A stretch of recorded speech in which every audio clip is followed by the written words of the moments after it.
fancy flowers. This is dulce leaves, unbelievable sweet with little dulce bottoms. This is microgreens mixed, seashore leaves, oyster leaves. It's totally the flavor like if you eat oyster. The same seashore leaves.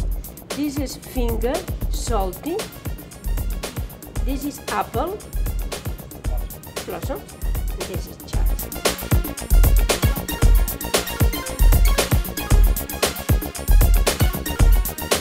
Today the raw food. We have a special guest, and it's these microgreens, these little flowers, specialty herbs from Coppercrest. Coppercrest, it's coming from New York, Long Island, and they offer to us the possibility to introduce for the first time in Miami these unbelievable leaves and flowers. We combine it in juice, in salads, in ice cream, in soups, and raw, like this, for the people taste the flavors.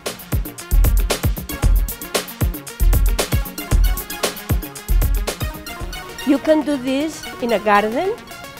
In your garden, you can do this in a little space of the dining room, but you don't need fire at all.